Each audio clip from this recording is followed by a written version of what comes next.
El marido de mi hija le derramó agua hirviendo en el brazo. Las ampollas se formaron al instante en su delicada piel, mientras mi nieto gritaba de terror. Cuando por fin pudo visitarme 3 semanas después, vi las cicatrices y mi sangre hirvió como el agua que él usó para marcarla. Esa misma noche hice una sola llamada. A la mañana siguiente, el marido me telefoneó rogando perdón. Pero ya era demasiado tarde. Pero antes de continuar, asegúrate de estar suscrito al canal y escribe en los comentarios ¿desde dónde nos estás viendo? Nos encanta saber hasta dónde llegan nuestras historias.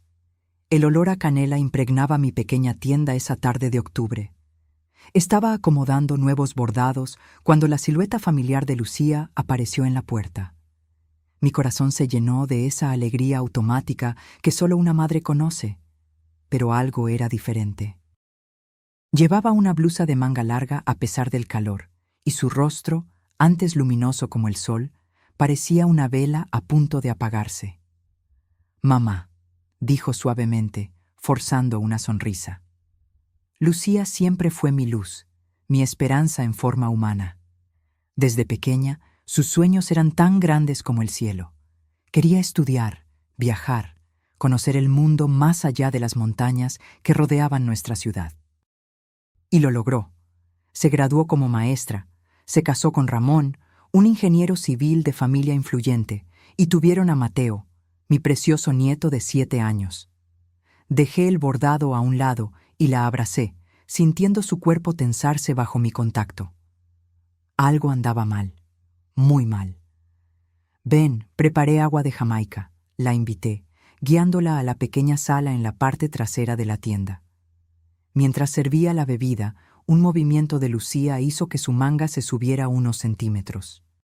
Fue solo un vistazo, pero suficiente para que mi corazón se detuviera.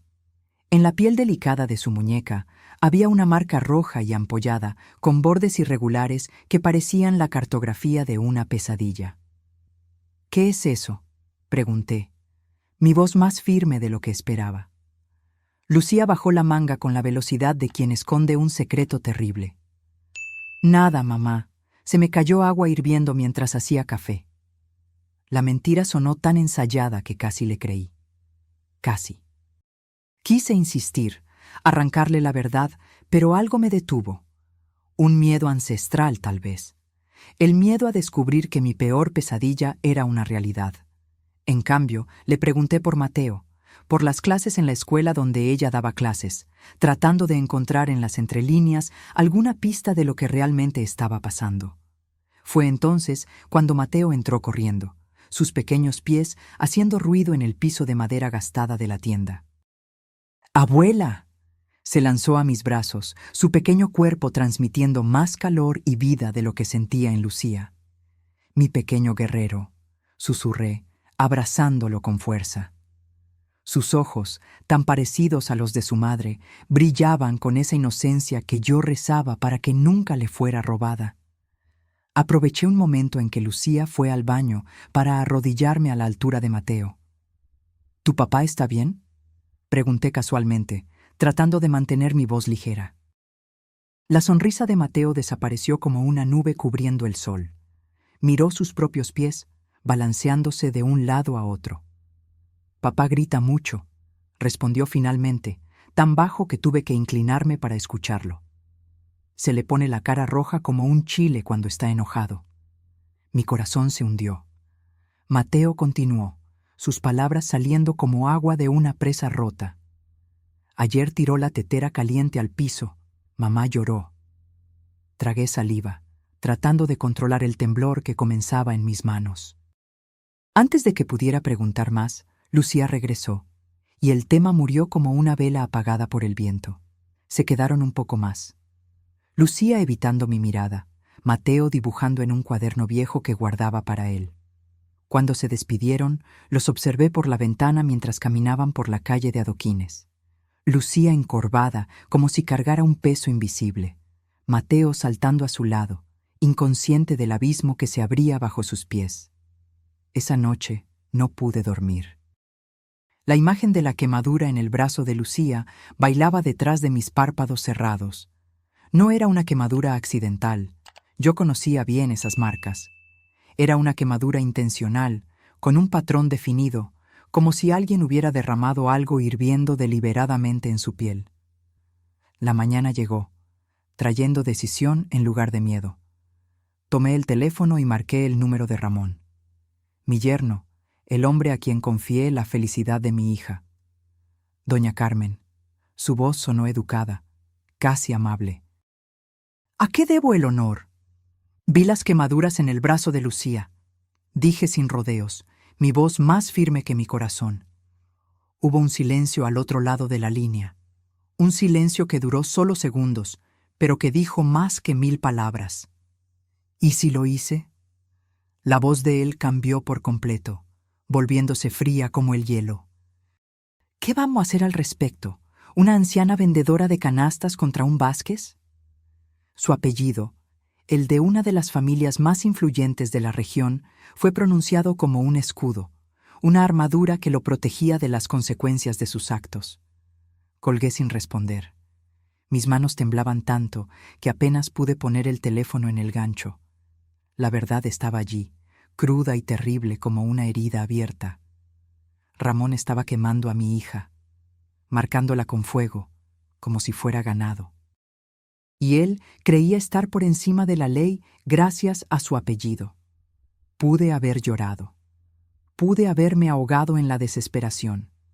Pero en su lugar sentí que algo diferente nacía dentro de mí. Algo antiguo y feroz, como una serpiente que despierta de un largo sueño. Ramón había cometido un error terrible. Había subestimado el poder de una madre. Tomé el teléfono de nuevo, pero esta vez marqué un número diferente. Un número que no usaba desde hacía años, guardado en una vieja agenda con la tapa descolorida. ¿Miguel? Mi voz sonó extraña a mis propios oídos. Soy yo, Carmen. Necesito tu ayuda. Miguel Saldaña había sido amigo de mi difunto marido, un hombre que conocía los rincones oscuros de la ley, los caminos que no aparecen en los mapas oficiales. Contestó al tercer timbrazo, como si hubiera estado esperando mi llamada todos estos años. Carmen, respondió simplemente. Por fin. 3 días después, estaba sentada en un café en el centro histórico de Morelia. El sol de la tarde doraba las fachadas coloniales, los turistas tomaban fotos de la magnífica catedral, y yo esperaba con una taza de café intacta frente a mí. Miguel llegó puntualmente, como siempre. Su cabello estaba más canoso, su rostro más marcado por el tiempo, pero sus ojos, esos ojos que veían a través de las personas, seguían siendo los mismos. «Muéstrame», pidió sin ceremonias, después de sentarse. Deslicé sobre la mesa un sobre café. Dentro estaban las fotos que había tomado con mi celular viejo mientras Lucía dormía en mi casa la noche anterior. Imágenes de las quemaduras en sus brazos, algunas recientes, otras ya cicatrizando, formando un mapa de sufrimiento en su piel. Miguel examinó cada una con expresión impasible, pero noté cómo sus dedos apretaban el papel con creciente fuerza. Ramón Vázquez, dije en voz baja. Cree que puede hacer esto porque su familia controla la mitad de la ciudad. Miguel asintió lentamente. Los Vázquez compran jueces como quien compra tortillas en la plaza, comentó. La policía no va a ayudar. Lo sé, respondí. Por eso vine a ti. Miguel me miró por un largo momento, como si estuviera midiendo mi determinación. ¿Qué quieres, Carmen?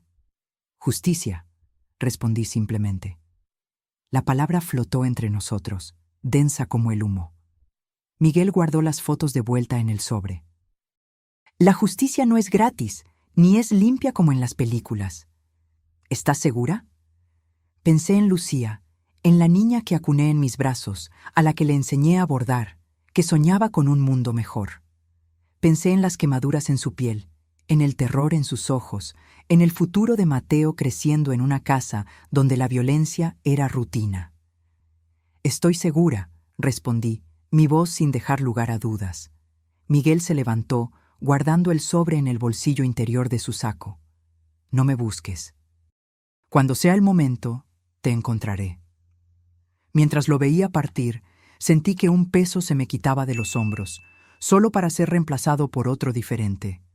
Acababa de poner un engranaje en movimiento, una máquina cuya naturaleza solo entendía parcialmente.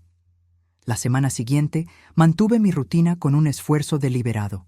Abría la tienda cada mañana, tejía canastas bajo la suave luz que entraba por la ventana, vendía a los turistas que admiraban la auténtica artesanía mexicana. Sonreía cuando era necesario, hablaba cuando era apropiado, pero por dentro yo era puro fuego contenido. Lucía me visitó de nuevo, esta vez con nuevas marcas escondidas bajo las mangas. Su mirada estaba cada vez más distante, como si se estuviera retirando a algún lugar dentro de sí misma donde Ramón no pudiera alcanzarla. Era una estrategia de supervivencia que yo conocía bien. Mi propia madre había hecho lo mismo durante los años de abuso a manos de mi padre. Quería gritarle que la ayuda estaba en camino, que no tenía que seguir soportando eso, pero me contuve. Cualquier cambio en mi comportamiento podría alertar a Ramón. En cambio, le apliqué crema de aloe vera en las quemaduras más recientes, algunas con la forma perfecta de cucharas de metal calentadas, y me tragué mis lágrimas. «Estoy bien, mamá», susurró Lucía mientras trataba una marca particularmente fea en la parte interior de su codo. «Me lo merezco. Soy una pésima esposa». Sus palabras casi me rompieron. Era la voz de él hablando a través de ella, las mentiras que él plantaba en su mente mientras le quemaba el cuerpo. Me mordí la lengua hasta sentir el sabor metálico de la sangre. No era el momento de contradecirla. Eso solo la haría alejarse. Era el momento de esperar. 2 semanas después de mi conversación con Miguel, noté un coche negro estacionado en la esquina opuesta a mi tienda. Se quedó allí todo el día, el conductor invisible detrás de los vidrios oscuros. Al día siguiente, el mismo coche apareció de nuevo, y al siguiente. En ningún momento vi a alguien entrar o salir de él, pero sabía que estaba siendo observada. Extrañamente, esa presencia silenciosa me calmaba. Significaba que Miguel no había olvidado mi petición, que los engranajes estaban girando. Fue el miércoles que Ramón apareció en mi tienda. Entró como si el lugar le perteneciera, su traje caro y su reloj de oro formando un contraste impactante con las paredes desgastadas y las humildes canastas. «Suegra», saludó con una sonrisa que no llegaba a sus ojos. «Qué lugar pintoresco». Seguí tejiendo la canasta que tenía en las manos, como si su presencia no fuera más molesta que una mosca en la pared. «Ramón», respondí simplemente. Dio la vuelta a la tienda, tocando las artesanías con desdén. «Sabe, he notado que Lucía está muy apegada a usted últimamente. Visitas frecuentes, llamadas largas». Mantuve mis ojos en mi trabajo. «Somos madre e hija». «Sí, sí», agitó la mano, desechando lo obvio.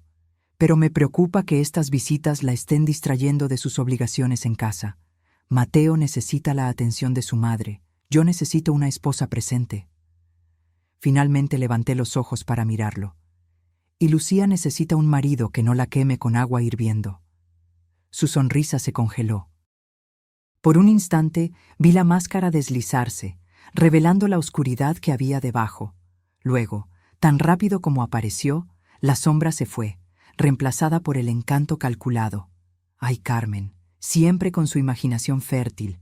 Lucía es tan torpe, siempre tiene accidentes en la cocina». Se acercó, inclinándose sobre el mostrador. «Sería una pena que esos accidentes empeoraran, ¿no cree?» El miedo me atravesó como un cuchillo, pero no lo demostré. En cambio, miré más allá de él, hacia la ventana de la tienda. El coche negro seguía allí, silencioso como una promesa. «Sería una pena de verdad», respondí con calma, «para todos los involucrados». Ramón entrecerró los ojos, tratando de descifrar el significado detrás de mis palabras. Luego, con una última mirada de evaluación, salió de la tienda, dejando atrás solo el aroma de su perfume caro y una amenaza no verbalizada. Esa noche, Miguel por fin me llamó. Ha comenzado, fue todo lo que dijo antes de colgar. Me senté en el porche de mi pequeña casa, mirando las estrellas sobre Morelia. El aire olía a jazmín y a tierra húmeda después de una ligera lluvia. En noches como esa solía sentir paz, pero esa noche en particular, lo que sentí fue muy diferente. Era anticipación. A la mañana siguiente, la noticia llegó como un trueno en un día despejado. Ramón Vázquez, el respetable ingeniero de familia tradicional, estaba bajo investigación federal. Malversación, fraude en licitaciones, lavado de dinero. Las acusaciones se acumulaban como nubes de tormenta. Encendí la pequeña televisión en la tienda justo a tiempo para ver a Ramón saliendo de la oficina federal en Morelia, tratando de esconder el rostro de las cámaras. Su abogado hacía declaraciones apresuradas sobre acusaciones infundadas y persecución política. Pero la mirada aterrorizada de Ramón contaba otra historia. Dentro de mí, un sentimiento extraño floreció. No era exactamente satisfacción ni alegría. Era algo más primitivo, más honesto. Era la sensación de ver la balanza empezar a equilibrarse. Lucía apareció en la tienda horas después, con Mateo. Su rostro estaba pálido, los ojos rojos de tanto llorar. ¿Viste las noticias?, preguntó en voz baja, después de que Mateo se distrajera con un juego de soldaditos de madera que yo guardaba para él. Asentí. Las vi. Dais que es una conspiración, que alguien quiere destruirlo, continuó ella, su voz temblorosa. Está furioso, mamá. Nunca lo había visto así. Sentí que mi corazón se encogía. ¿Estás segura allí? Lucía desvió la mirada. Él no regresó a casa anoche. Está en la oficina, con los abogados. Tomé sus manos entre las mías, notando cómo se estremeció cuando toqué cerca de una quemadura reciente. Quédate aquí. Tú y Mateo pueden dormir en la habitación de invitados. No puedo, respondió rápidamente, el miedo evidente en su voz. Se pondría aún más furioso si se enterara. Dijo que necesito estar en casa, mantener las apariencias. Antes de que pudiera insistir, la puerta de la tienda se abrió y una joven entró. Cabello perfectamente peinado, ropa cara, un micrófono en la mano. Detrás de ella, un hombre con una cámara en el hombro. «¿Señora Carmen Ruiz?», preguntó la joven con una sonrisa profesional. «Soy Alejandra Mendoza, de Televisión Michoacán. Nos gustaría hablar sobre su yerno, Ramón Vázquez». Lucía palideció aún más, agarrando mi brazo con fuerza. Sentí el terror emanando de ella, como el calor de una llama. «Sin comentarios», respondí firmemente, colocándome entre la reportera y mi hija. «Por favor, retírese de mi tienda». La joven dudó, claramente no esperando resistencia. Solo algunas preguntas sobre las acusaciones y sobre los rumores de violencia doméstica. «Fuera», repetí, mi voz sin dejar espacio para la discusión. Cuando la puerta se cerró detrás de ellos, Lucía se desplomó en una silla, temblando. «¿Cómo lo saben?», susurró. «¿Quién contó sobre lo que pasa en casa?». Negué con la cabeza, fingiendo ignorancia, mientras mi corazón latía contra mis costillas. «No sé, mija. Tal vez alguien vio algo, dijo algo». Lucía me miró a los ojos y por un momento temí que pudiera ver a través de mí, ver el fuego que yo había iniciado, pero solo bajó la cabeza, derrotada. «Él me va a culpar por esto», murmuró. «Dirá que hablé de más, que lo traicioné». Sostuve su rostro entre mis manos, obligándola a mirarme. «Escucha bien, Lucía. Lo que Ramón te hace no es tu culpa. Nunca lo ha sido. Nunca lo será». Una lágrima solitaria rodó por su rostro. «No entiendes, mamá. Dijo que si intentaba dejarlo me quitaría a Mateo, que nadie me creería contra un Vázquez». Miré a Mateo, inocentemente jugando en la esquina de la tienda. Mi nieto, el niño de ojos brillantes que merecía mucho más que crecer en una casa donde el miedo reinaba. «Las cosas están cambiando», dije suavemente. «Confía en mí». Esa noche, después de que Lucía y Mateo se fueron, A pesar de mis protestas, recibí otra visita. Miguel entró silenciosamente por la puerta trasera, como una sombra deslizándose por la pared. Los federales encontraron documentos comprometedores en su oficina, informó sin preámbulos. Contratos sobrevaluados, cuentas en paraísos fiscales, pagos a funcionarios públicos. La familia está tratando de encubrirlo, pero hay demasiada gente involucrada. ¿Y qué hay de las otras cosas?, pregunté. ¿Sobre Lucía? Miguel se apoyó en la mesa, su rostro parcialmente iluminado por la débil lámpara. Tenemos testimonios, la empleada, el jardinero, incluso el chofer. Todos vieron las marcas, escucharon los gritos, pero... ¿Pero? Sin Lucía no tenemos caso. Ella necesita testificar, Carmen. Necesita mostrar las quemaduras, contar la historia. Cerré los ojos, sintiendo el peso de esa verdad. Tiene miedo. La amenazó con Mateo. Miguel suspiró, pasándose la mano por el cabello canoso. Ramón ya sobornaba a los jueces de familia desde hace años. En un proceso de custodia normal, él ganaría. ¿Y ahora? Una lenta sonrisa se formó en sus labios. Ahora está acorralado. La familia ya no puede protegerlo como antes. Todos están tratando de salvar su propio pellejo. Sentí que una llama de esperanza se encendía en mi pecho. ¿Entonces hay una posibilidad? La hay, confirmó Miguel, pero solo si Lucía es valiente. Después de que Miguel se fue, me quedé sentada en la oscuridad, pensando en la valentía.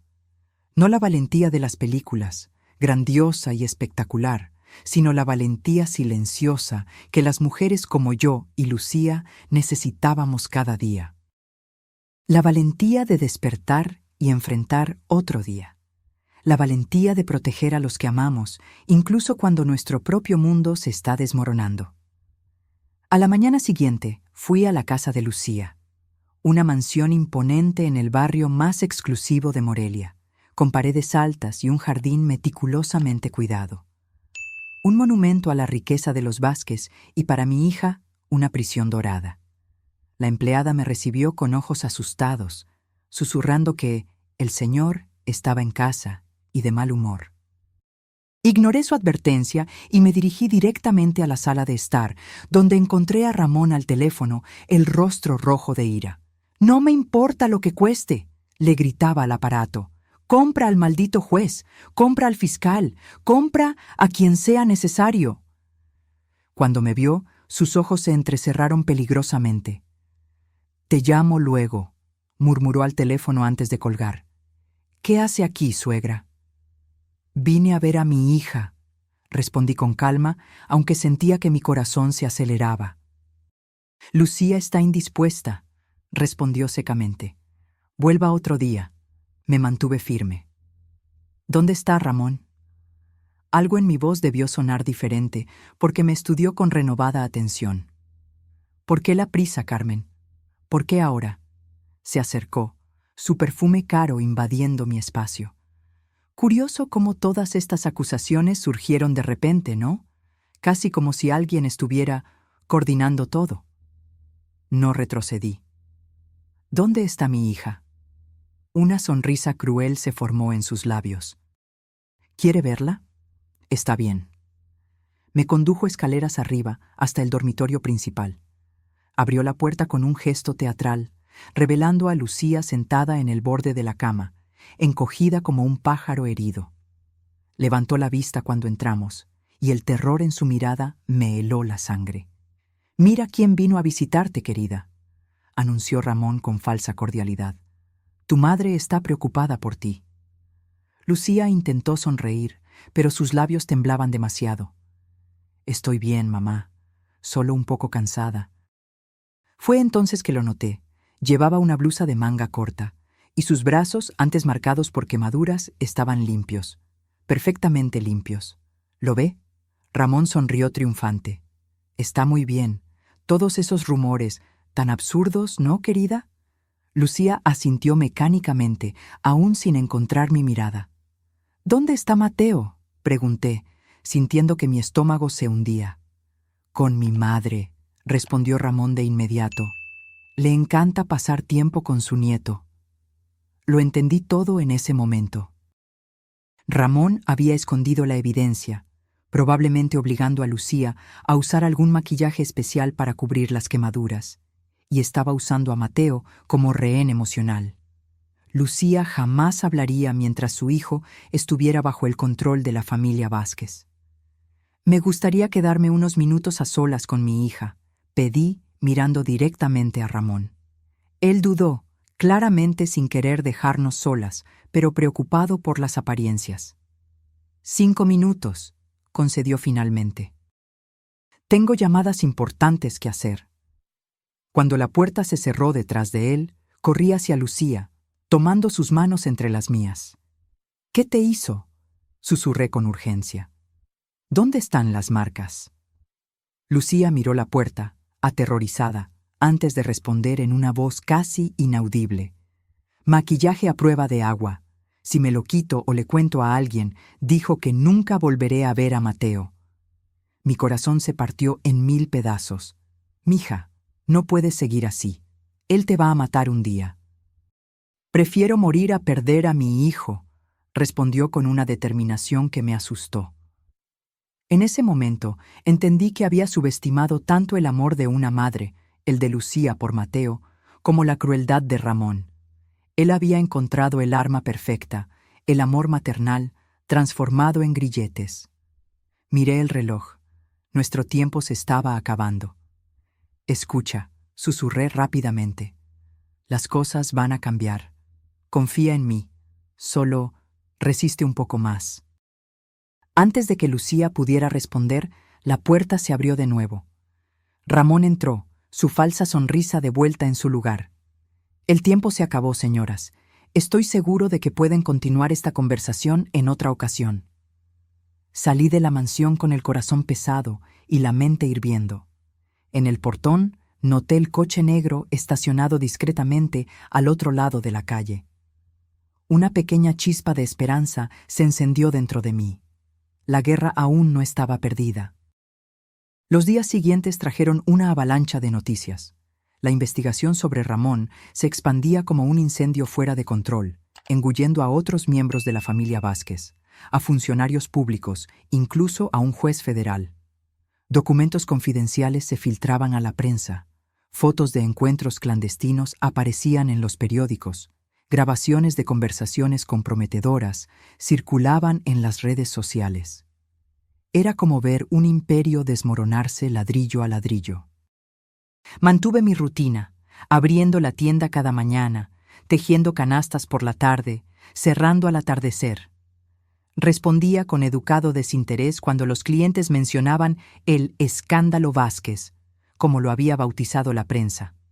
Pero cada nueva revelación era un pequeño triunfo para mí, una piedra removida de la prisión de Lucía. Miguel aparecía ocasionalmente, siempre discreto, siempre con nueva información. La matriarca de la familia está tratando de distanciarse, me contó en una de esas visitas. Ramón está cada vez más aislado. ¿Y Mateo?, pregunté, porque mi nieto seguía siendo la pieza central de este terrible juego de ajedrez. Todavía con su abuela paterna, respondió Miguel con un suspiro. Pero hay movimiento. Ella se da cuenta de que el barco se está hundiendo. Una semana después de mi visita a la mansión, Lucía apareció en la tienda. Estaba pálida, más delgada, pero había algo diferente en sus ojos, una chispa que no veía desde hacía mucho tiempo. «Mamá», llamó suavemente después de que el último cliente se fue. «Necesito mostrarte algo». Levantó lentamente la manga de su blusa, revelando las quemaduras, ya no escondidas por maquillaje, sino visibles en toda su horrible realidad. Algunas ya cicatrizando, otras aún recientes, todas contando la historia de años de abuso sistemático. «¿Por qué ahora?», pregunté, sintiendo tanto alivio como miedo. «Doña Pilar trajo a Mateo a verme ayer», explicó, refiriéndose a su suegra. «Estaba diferente. Dijo que la familia está preocupada por el comportamiento impulsivo de Ramón». Lucía soltó una risa amarga. Después de todos estos años, ahora están preocupados. Sostuve sus manos. ¿Qué significa eso? Significa que se están alejando de él, mamá. El barco se está hundiendo y las ratas están saltando. Sus ojos se encontraron con los míos, determinados. Estoy lista para hablar. Esa misma tarde, Miguel trajo a una fiscal federal a mi tienda. Diana Ortiz era una mujer de unos 40 años, con ojos incisivos que no se le escapaba nada y una postura que transmitía autoridad sin esfuerzo. Escuchó el testimonio de Lucía en silencio, tomando notas ocasionales, su rostro permaneciendo profesional, pero vi cómo sus ojos se suavizaban cuando mi hija mostraba las cicatrices más severas. ¿Cuánto tiempo lleva pasando esto?, preguntó Diana, su voz controlada. Comenzó sutilmente, respondió Lucía, su voz más firme de lo que esperaba. Primero fueron insultos, luego empujones. La primera quemadura fue hace 2 años, cuando derramé café en su periódico sin querer. Él calentó una cuchara en la estufa y la presionó contra mi muñeca, diciendo que necesitaba aprender a ser más cuidadosa. Diana asintió, documentando cada palabra. ¿Y la más reciente? Lucía bajó el cuello de su blusa, revelando una marca rojiza en la clavícula. Hace 3 días, agua hirviendo. Dijo que no había preparado el té a la temperatura correcta. Vi a Diana tragar saliva, su profesionalismo momentáneamente perturbado. Señora Vázquez, necesitaremos un examen médico completo para documentar todas las lesiones. También necesitaremos testimonios anteriores, alguien que haya presenciado el abuso o visto las marcas antes. Yo las vi, dije de inmediato, muchas veces.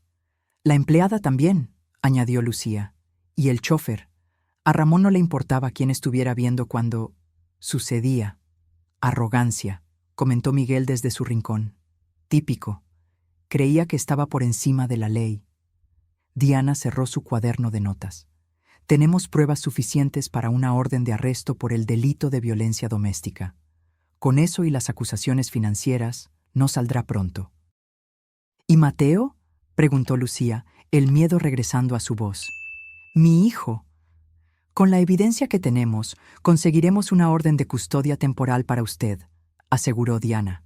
Su familia puede intentar luchar, pero en las circunstancias actuales... No lucharán, interrumpió Miguel, con una leve sonrisa en los labios. Los Vázquez son ratas que dejan el barco que se hunde. Nadie va a arriesgar su propio cuello para ayudar a Ramón ahora. Esa noche, después de que todos se fueron, Lucía se sentó conmigo en el porche de mi pequeña casa. Mateo dormía adentro, exhausto después de un día de exámenes médicos y testimonios. ¿Cómo lo hiciste, mamá?, preguntó suavemente. ¿Cómo derribaste a un hombre como Ramón? Miré al cielo estrellado, sopesando mis palabras. No hice nada más de lo que cualquier madre haría, respondí finalmente. Protegí lo que es mío. Lucía me estudió por un largo momento. Luego asintió lentamente. No sé si me creyó, si sospechaba de la magnitud de mi implicación. Tal vez era mejor así. Algunas verdades son como cuchillos, hieren cuando se exponen. A la mañana siguiente, vimos por televisión el arresto de Ramón. Salió del tribunal entre policías federales, el rostro contorsionado en una máscara de odio y desesperación. Por un breve momento, miró directamente a la cámara, como si pudiera verme a través de ella. «Esto no ha terminado», gritó antes de ser empujado dentro de la patrulla.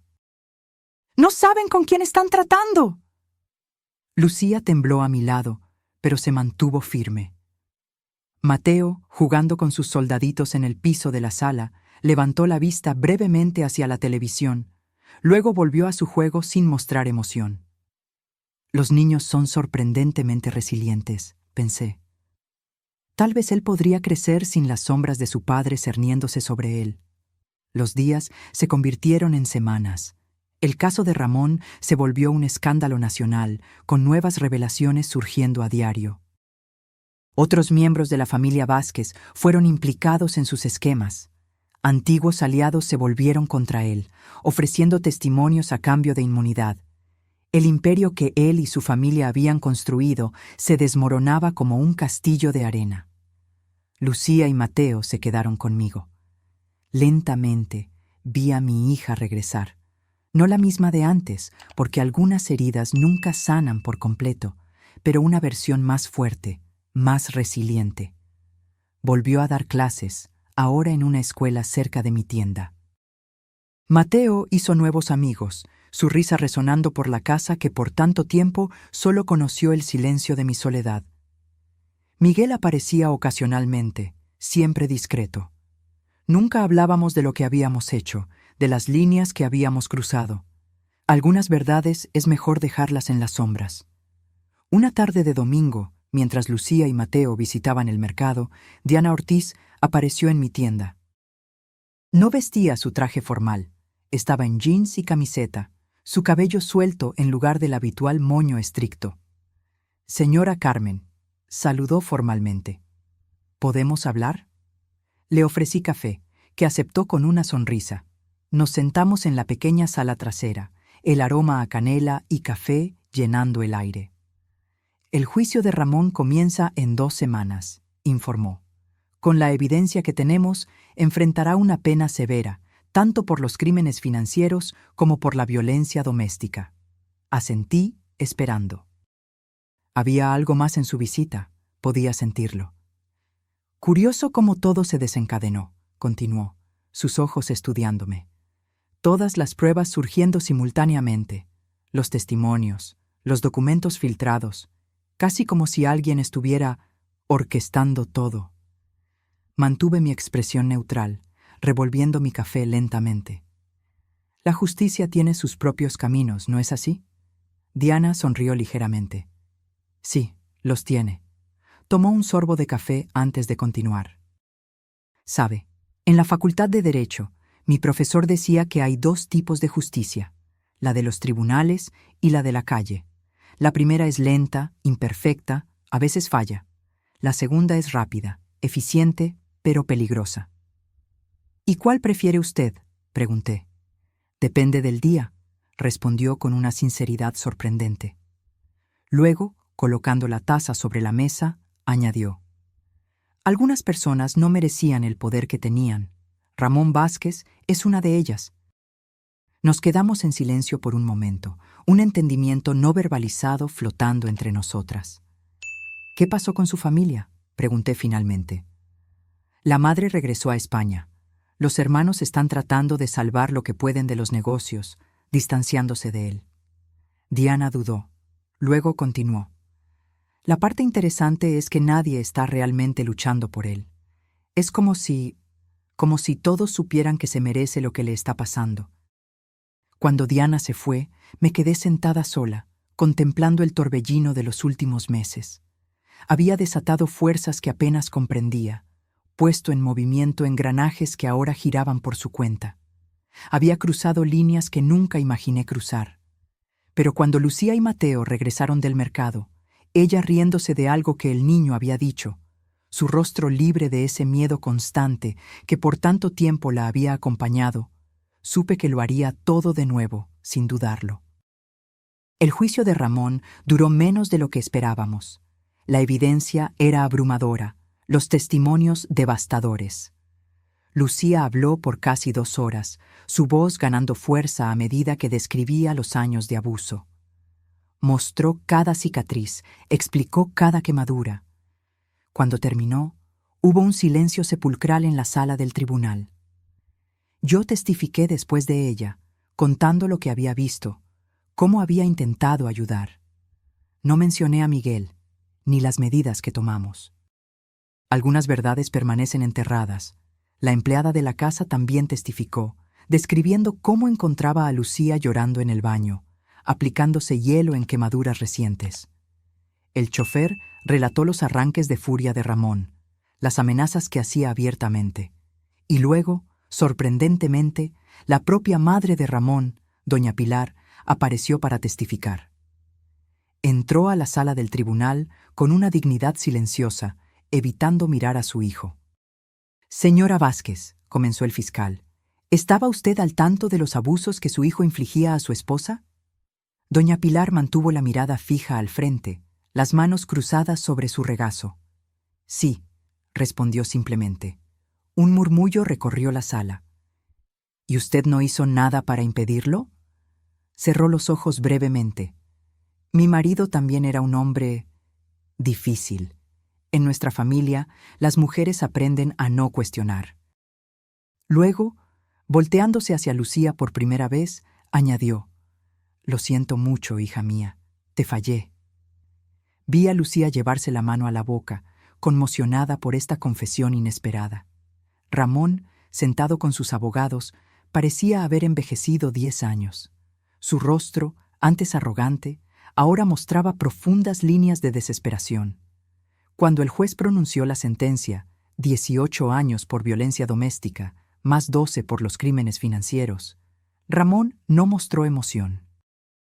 Solo me miró a mí, una mirada larga y calculada que me estremeció hasta los huesos.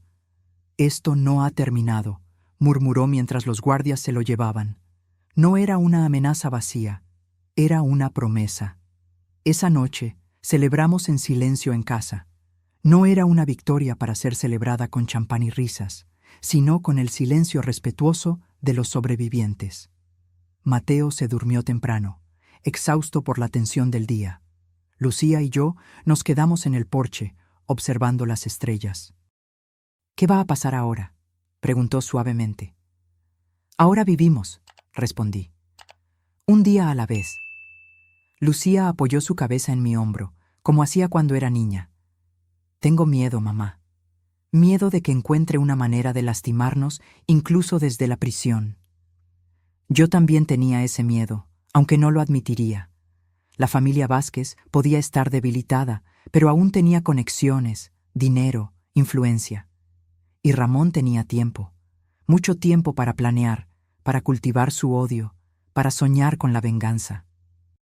«No dejaré que las lastime de nuevo», prometí, sabiendo que era una promesa que tal vez no podría cumplir.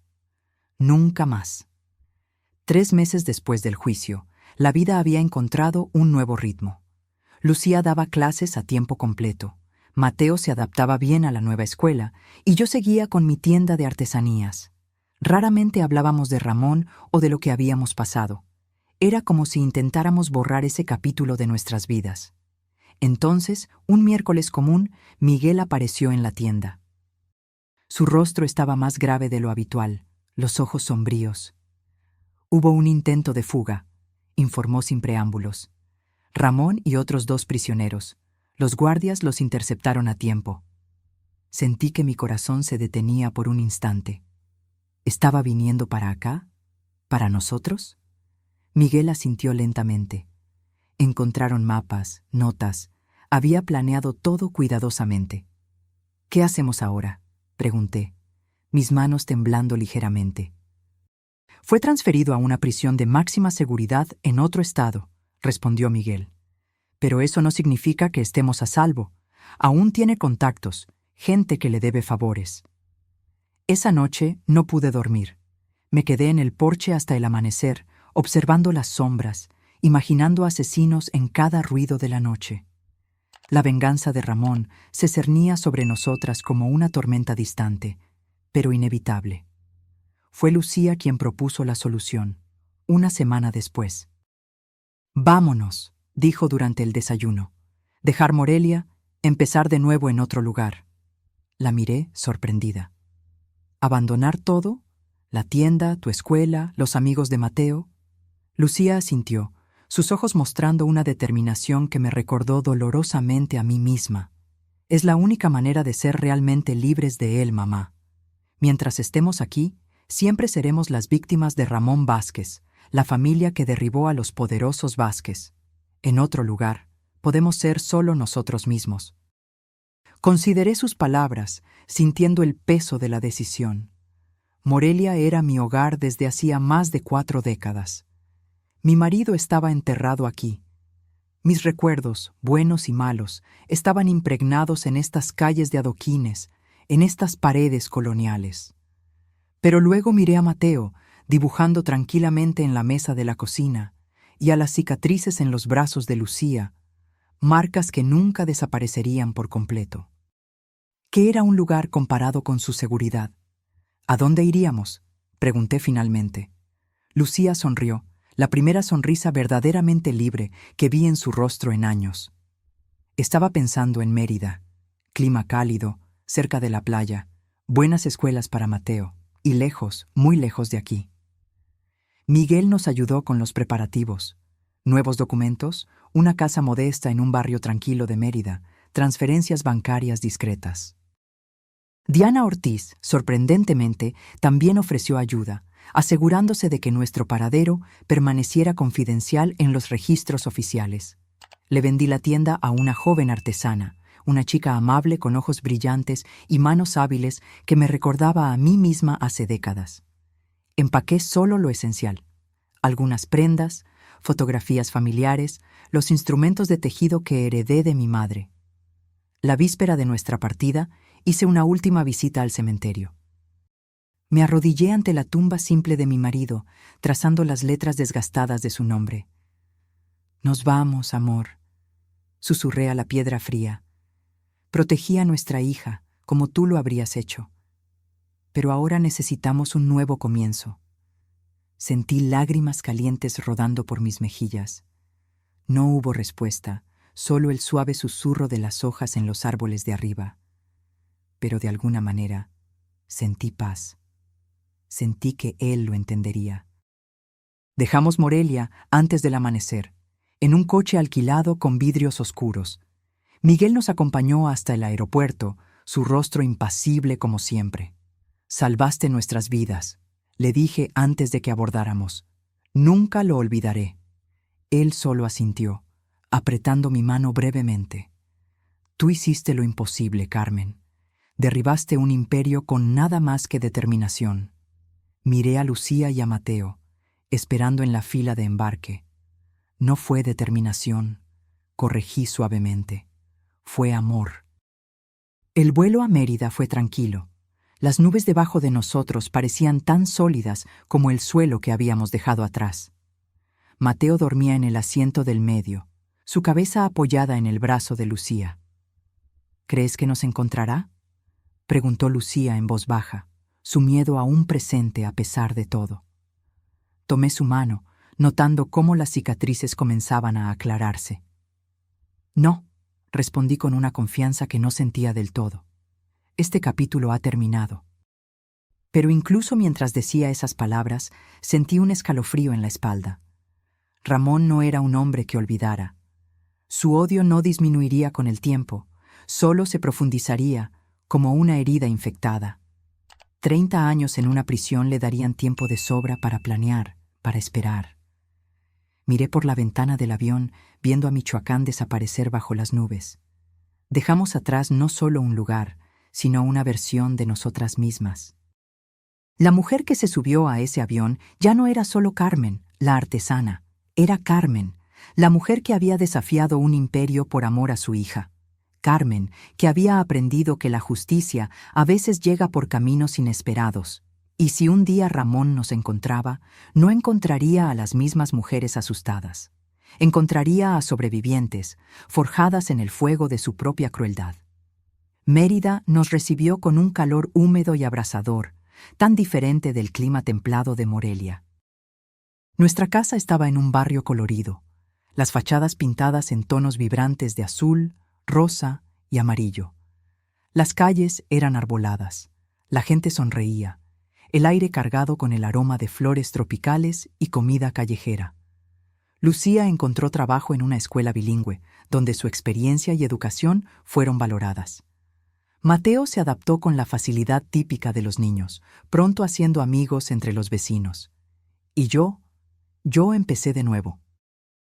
Monté un pequeño taller en la parte trasera de la casa, donde continué tejiendo canastas y bordando servilletas. Al principio, solo vendía a vecinos y amigos de Lucía.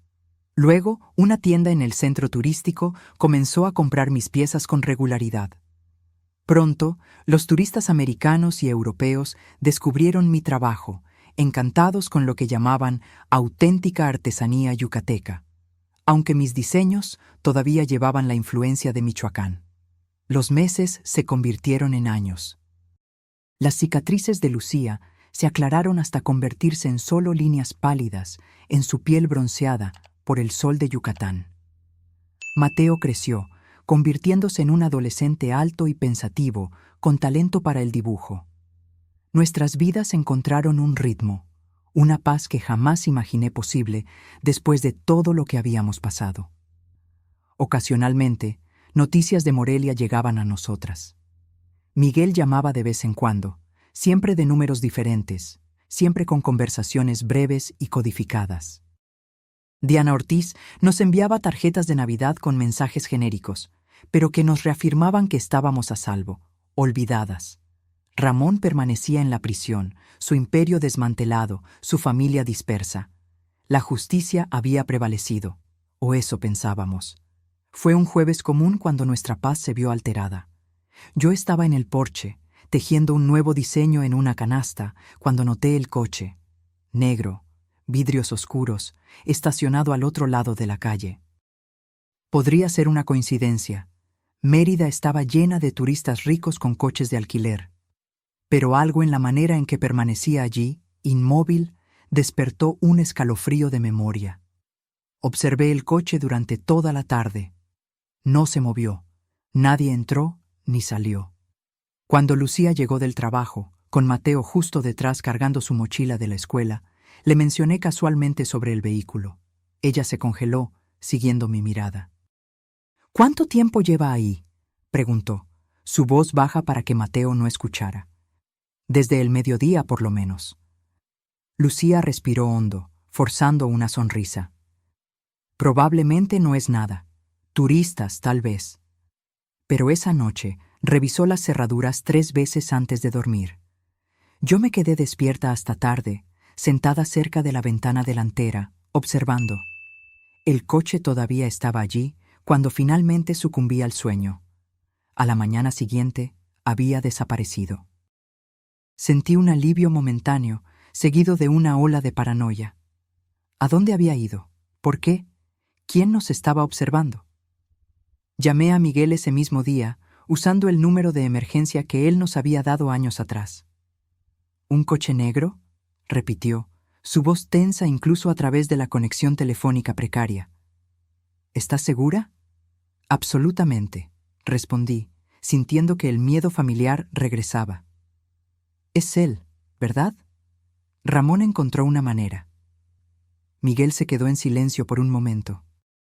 Todavía está en prisión, dijo finalmente. Revisamos regularmente, pero... ¿Pero? Su madre, doña Pilar, falleció hace 2 meses. En el testamento le dejó todo a un sobrino, Alfonso Vázquez, un primo de Ramón que siempre le fue leal. Sentí que mi sangre se helaba. ¿Y él podría estar buscándonos? Es posible, admitió Miguel. Voy a investigar. Mientras tanto, estén atentas. Cualquier movimiento sospechoso, avísenme de inmediato. En los días siguientes, el coche negro apareció de nuevo, siempre a la distancia, siempre solo observando. Nunca pudimos ver quién estaba dentro. Comencé a acompañar a Lucía y Mateo a todos lados, a la escuela, al trabajo, al mercado. Mis ojos constantemente revisando sobre mis hombros, buscando el vehículo que se había convertido en símbolo de nuestro miedo. Fue Mateo quien finalmente lo vio, al conductor.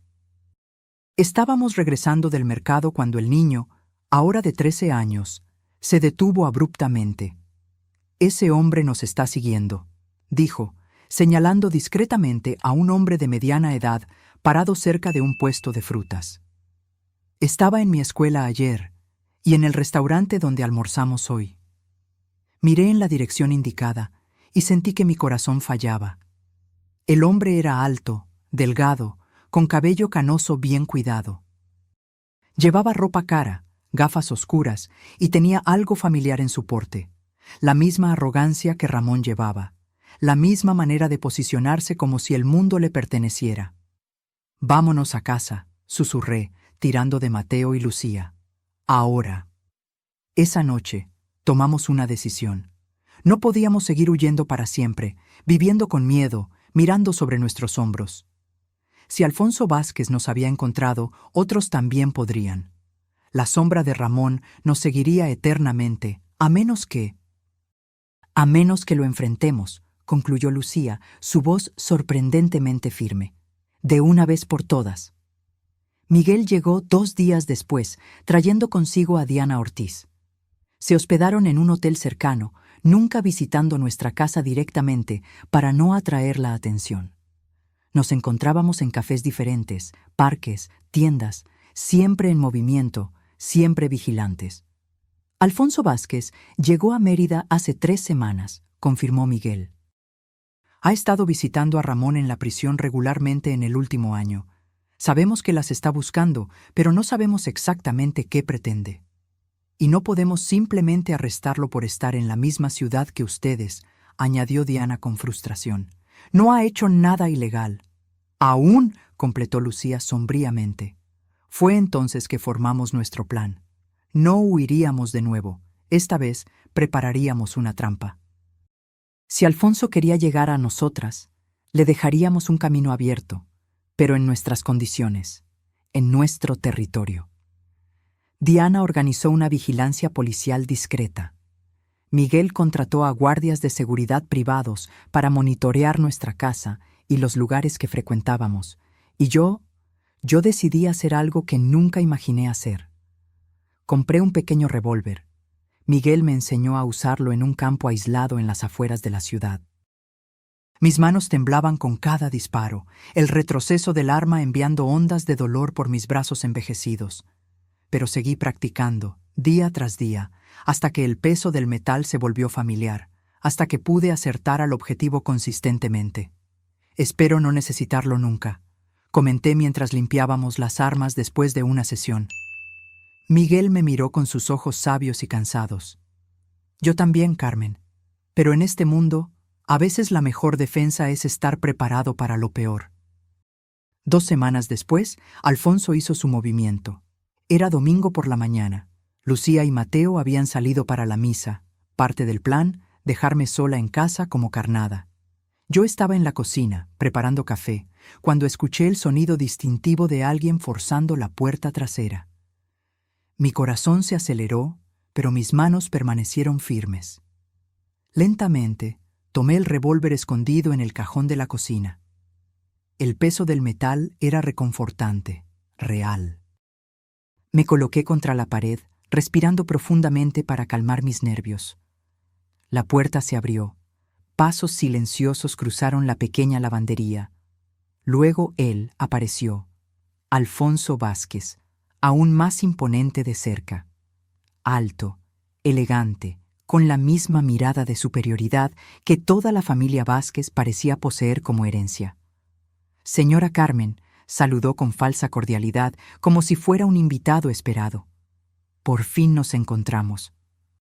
Mantuve el arma apuntada hacia él, mi voz más tranquila de lo que esperaba. ¿Qué quieres, Alfonso? Él sonrió, una sonrisa que no llegaba a sus ojos. Solo conversar, Ramón le manda saludos. Su primo está en la prisión donde pertenece, respondí, y es allí donde se quedará por los próximos 30 años. Alfonso caminó casualmente por la cocina, examinando los portarretratos en la pared como si estuviera en un museo. ¿Sabe lo que Ramón me dijo? Que usted es la verdadera arquitecta de su caída. No Lucía, no los fiscales, usted. Se volteó hacia mí, sus ojos fríos.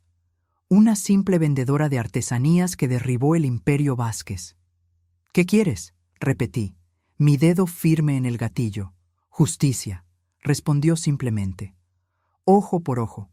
Usted destruyó su vida, así que él me envió a destruir la suya. Fue en ese momento que noté el brillo metálico en su mano. Un cuchillo, largo y afilado. Mi corazón se aceleró, pero mantuve la compostura. No vas a lastimar a mi familia, declaré, mi voz sin dejar lugar a dudas. Alfonso se rió, un sonido frío y calculado. No pretendo lastimar a nadie, Carmen, solo llevarle un mensaje de vuelta a Ramón.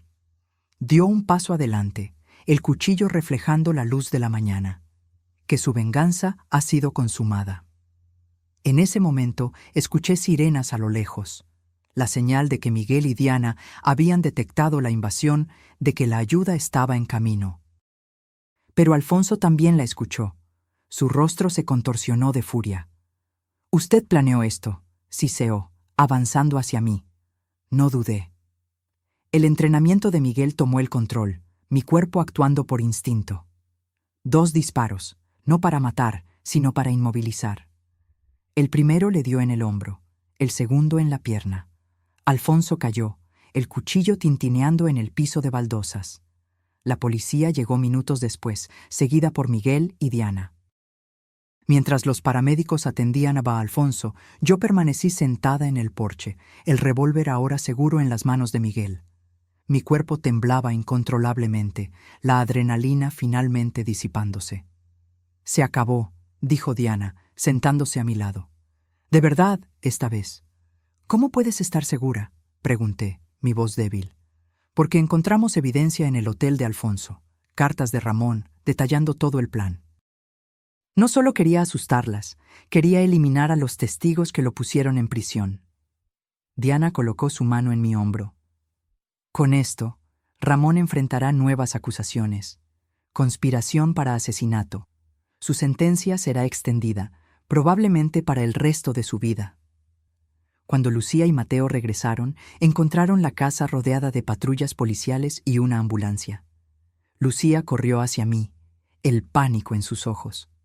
«Estoy bien», aseguré, abrazándola con fuerza. «Todos estamos bien ahora». Esa noche, después de que todos se fueron, la policía, los paramédicos, Miguel y Diana, me senté en el porche con Lucía y Mateo. El cielo de Mérida estaba despejado, salpicado de estrellas que parecían infinitamente más brillantes después de todo lo que habíamos pasado. «Pudiste haber muerto hoy», dijo Lucía suavemente, sosteniendo mi mano.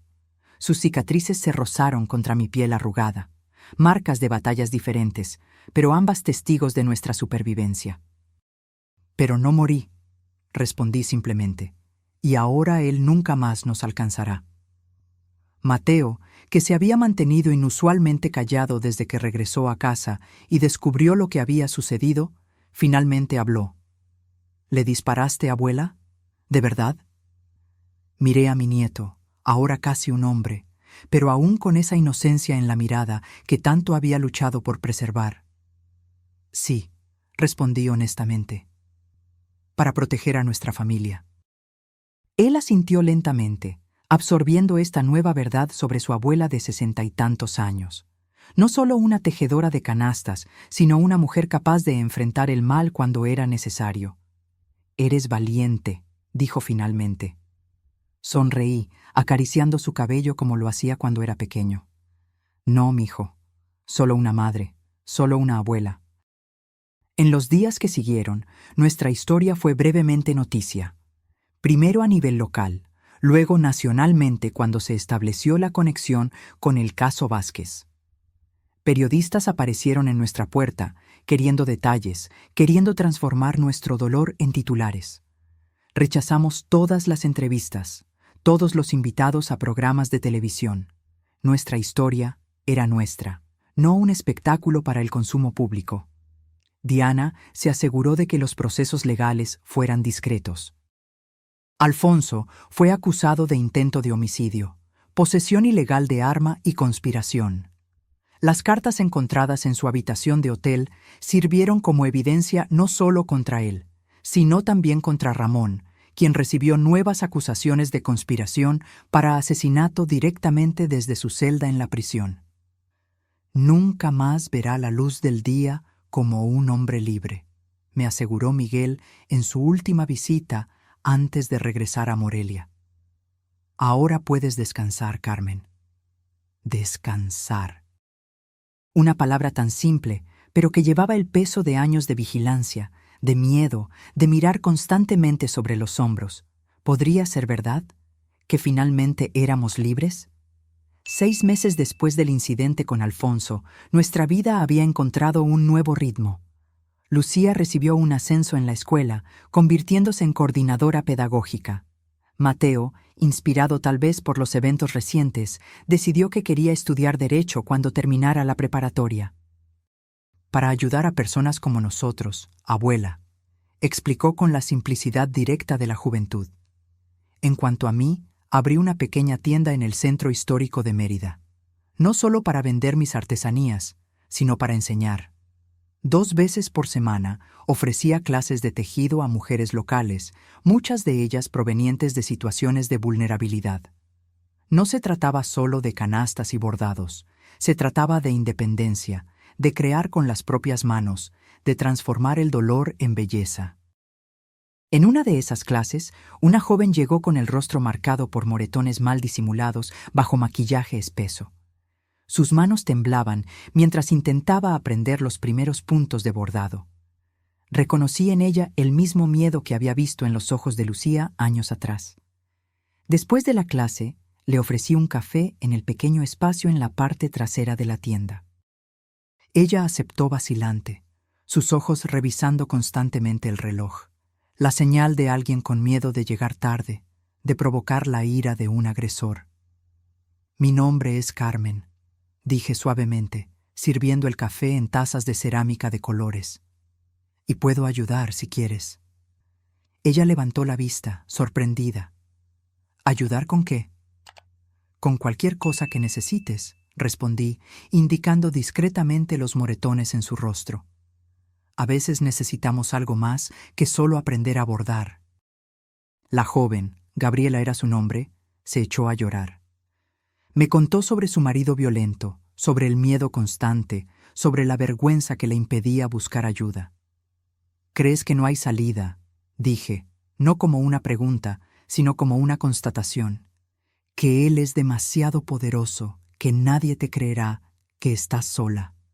Ella asintió, secándose las lágrimas con el dorso de la mano. «Yo también lo pensaba una vez», continué, levantando las mangas para mostrar mis propias cicatrices, no de quemaduras como las de Lucía, sino marcas de mi propia batalla con Alfonso. «Pero no estamos solas, Gabriela, nunca estamos realmente solas». Esa misma tarde, llamé a Diana, quien ahora trabajaba en una organización de defensa de los derechos de las mujeres. Al día siguiente, Gabriela tenía un lugar seguro para quedarse, asesoramiento legal y el primer destello de esperanza en años. Así nació el Santuario de las Tejedoras. No oficialmente, no como una organización formal, sino como una red silenciosa de mujeres ayudando a otras mujeres. Mi tienda se convirtió en más que un negocio. Se convirtió en un refugio, un lugar donde las mujeres marcadas por la violencia podían encontrar no solo seguridad momentánea, sino un camino hacia la libertad. Lucía se unió a mí en este trabajo, ofreciendo asesoramiento psicológico después de completar un curso de especialización. Mateo, incluso siendo joven, ayudaba con cuestiones técnicas, creando un sitio web discreto, sistemas de comunicación seguros, identificando recursos legales. Miguel y Diana seguían siendo aliados distantes, pero presentes cuando era necesario. Un ciclo se había cerrado. El dolor que habíamos vivido se había transformado en propósito, en sanación no solo para nosotras, sino para otras. En una noche particularmente calurosa, 3 años después del incidente con Alfonso, Lucía y yo estábamos sentadas en el porche, observando el cielo. Mateo estaba dentro de la casa, estudiando para los exámenes finales de la preparatoria. ¿Alguna vez te imaginaste cómo habría sido nuestra vida si nunca me hubiera casado con Ramón?, preguntó Lucía suavemente. Consideré la pregunta, balanceándome suavemente en la vieja mecedora. Más tranquila, sin duda, menos dolor, menos cicatrices. Pero también sin Mateo, añadió, sin el santuario, sin todas las mujeres a las que ayudamos. Miré a mi hija. Ya no la joven asustada de años atrás, sino una mujer fuerte, segura, con propósito. Las cicatrices en sus brazos se habían aclarado hasta casi desaparecer, aunque ambas sabíamos que permanecerían para siempre, invisibles excepto bajo la luz correcta. No elegimos las heridas que recibimos, respondí finalmente. Pero podemos elegir qué hacemos con ellas después. Lucía asintió, reposando la cabeza en mi hombro como hacía cuando era niña. ¿Sabes lo que pienso a veces, mamá? que tal vez la verdadera justicia no fue cuando lo arrestaron o cuando le disparamos a Alfonso. ¿No? No. La verdadera justicia es esto: estar aquí, viviendo bien, ayudando a otras, transformando lo que él quería que fuera nuestra destrucción en fuerza para otras mujeres. Sus palabras tocaron algo profundo en mí. Durante tantos años pensé en la justicia como un castigo. Ramón en la prisión, Alfonso neutralizado. Pero Lucía tenía razón. La verdadera justicia era más profunda, más duradera. Era la transformación del dolor en propósito, del miedo en valentía, del silencio en voz. Esa noche, cuando finalmente me retiré, me detuve frente al espejo de la habitación. El rostro que me miraba era el de una mujer de casi 70 años. Cabello completamente canoso, líneas profundas alrededor de los ojos y la boca, manos nudillos de décadas tejiendo canastas. Pero también el rostro de una guerrera, de una sobreviviente, de una mujer que había enfrentado lo peor que la vida podía ofrecer y había emergido entera. Ya no solo Carmen, la artesana, ahora Carmen, la protectora, Carmen, la justiciera. El revólver que había usado contra Alfonso permanecía guardado en una caja de madera en el fondo del armario. No lo había tocado en años y esperaba no necesitarlo nunca más. Pero su presencia era un recordatorio de que la justicia a veces requiere más que leyes y tribunales, de que el amor de una madre puede ser la fuerza más poderosa y peligrosa que existe. A la mañana siguiente recibí una llamada de Diana. Ramón está muerto, informó sin preámbulos. Suicidio en la prisión, aparentemente. Sentí una ola de emociones complejas, no alegría, no exactamente alivio, tal vez solo la sensación de un círculo que finalmente se cerraba. ¿Cómo?, pregunté simplemente. Se ahorcó con las sábanas, dejó una carta. Diana dudó. La mencionó a usted, Carmen. Dijo que usted ganó. Después de colgar, me quedé un largo tiempo sentada en el patio, observando a los colibríes en las flores de hibisco. La noticia de la muerte de Ramón debería haber traído un alivio completo, un cierre. Pero en su lugar, solo sentí una quietud reflexiva, como el silencio después de una tormenta devastadora. No se lo conté de inmediato a Lucía. Dejé que tuviera un día más de paz sin pensar en Ramón. Esa noche, cuando finalmente compartí la noticia, su reacción fue similar a la mía. No alegría, no tristeza, solo aceptación silenciosa. Es extraño, comentó mientras preparábamos la cena juntas.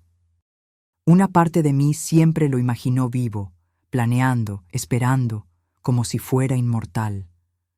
Hombres como él parecen más grandes que la vida, respondí, cortando vegetales con movimientos precisos. Especialmente cuando nos lastiman, les damos poder sobre nosotros, en nuestras mentes. ¿Y ahora? Me detuve mirando a mi hija. Ahora es solo un hombre que vivió mal y murió solo, nada más. 2 semanas después, recibí un paquete por correo. Sin remitente, solo mi nombre y dirección en una caligrafía desconocida. Dentro, encontré solo 2 artículos: una copia de la carta de suicidio de Ramón y una fotografía antigua de Lucía, Mateo y yo, tomada en Morelia años antes de nuestra huida. La carta era breve, escrita en una caligrafía nerviosa e irregular. Carmen, usted ganó. Me quitó todo. Mi libertad, mi familia, mi nombre. No me queda nada que perder. Pero sepa esto, incluso en la muerte, no la dejaré en paz. El miedo vivirá con usted, el miedo de que nunca estará realmente segura, de que mi sombra siempre la seguirá. Ramón Vázquez. Miré fijamente esas palabras de odio, la fotografía que de alguna manera había obtenido, su último intento de alcanzarnos, de asustarnos, incluso desde la tumba. Entonces hice algo que me sorprendió a mí misma. Me reí, una risa verdadera, liberadora, porque finalmente entendí. Ramón nunca había comprendido el verdadero poder que poseíamos. Él pensaba que el miedo era nuestra debilidad, cuando en realidad se había convertido en nuestra fuerza. Quemé la carta y la foto en el patio, observando las llamas consumir las últimas palabras de un hombre que una vez pensó que era intocable. Mientras el humo subía hacia el cielo azul de Yucatán, sentí que los últimos vestigios de miedo se disipaban. Esa noche abrí la caja donde guardaba el revólver. Lo examiné una última vez, sintiendo su peso, recordando el momento en que había cumplido su propósito. Luego lo desarmé metódicamente, como Miguel me había enseñado, separando cada pieza. Al día siguiente, llevé las piezas a diferentes lugares de la ciudad, desechándolas una a una. Ya no necesitaría esa arma. La batalla había terminado. El santuario de las tejedoras siguió creciendo. Más mujeres venían, aprendían, sanaban, seguían adelante. Algunas regresaban para ayudar a otras, creando una cadena de fuerza y solidaridad que se expandía más allá de Mérida, más allá de Yucatán. Lucía finalmente conoció a Carlos, un profesor de literatura en la misma escuela donde trabajaba. Un hombre amable, paciente, que comprendía su pasado sin permitir que definiera su futuro juntos. Mateo lo aceptó lenta, cautelosamente, pero con el tiempo se desarrolló un afecto genuino entre ellos. En cuanto a mí, encontré una paz que nunca imaginé posible. No era la paz de la inocencia. Esa se había quemado junto con el brazo de mi hija años atrás. Era la paz de los sobrevivientes, de los guerreros que regresan de la batalla, marcados pero victoriosos. En mi cumpleaños número 70, Lucía y Mateo organizaron una pequeña celebración en el patio de nuestra casa. Invitamos a las mujeres del santuario. Miguel y Diana vinieron de lejos para la ocasión, e incluso Carlos preparó un pastel especial.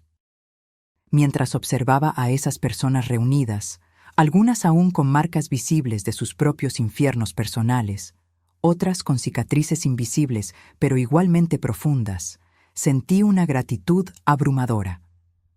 «Un brindis», anunció Lucía levantando su copa. «Por mi madre, Carmen, quien me enseñó que la justicia a veces llega por caminos inesperados y que el amor puede ser la fuerza más revolucionaria que existe». Mientras todos levantaban sus copas, mis ojos se encontraron con los de Mateo, ahora un joven a punto de comenzar la Universidad de Derecho. Sonrió, una sonrisa que me recordó dolorosamente al niño que una vez dibujó a su madre con manchas moradas en los brazos, que no incluyó a su padre en su dibujo de la familia. «Por la justicia», añadió suavemente, «y por las mujeres que luchan por ella, incluso cuando todo el mundo dice que es imposible». El sol se ponía sobre Mérida, bañando nuestro pequeño jardín en tonos dorados. La cicatriz en mi brazo, recuerdo de la lucha contra Alfonso, brillaba plateada a la luz del atardecer. Las cicatrices de Lucía, casi invisibles ahora, contaban una historia que ella compartía con otras mujeres cuando era necesario. Cicatrices, marcas de batallas, de supervivencia, de transformación. Ya no fuentes de vergüenza, sino medallas de honor. Testigos silenciosos de una verdad que Ramón nunca comprendió, que a veces la persona más peligrosa del mundo es una madre protegiendo a su familia, y que la verdadera justicia no viene de tribunales o prisiones, sino de la negativa a permitir que la crueldad de un hombre defina el futuro de una familia entera. Que la justicia, a veces, tiene el rostro de una anciana que teje canastas y enseña a otras mujeres a encontrar su propia fuerza. Si este video te tocó el corazón, suscríbete al canal y considera unirte como miembro para que podamos seguir compartiendo historias increíbles. Solo tienes que hacer clic en el enlace del comentario fijado a continuación. Juntos, podemos romper el ciclo de silencio que protege a los agresores y aísla a las víctimas. Gracias por escucharme. La fuerza está en cada una de nosotras. A veces, solo necesitamos una mano extendida para recordárnoslo.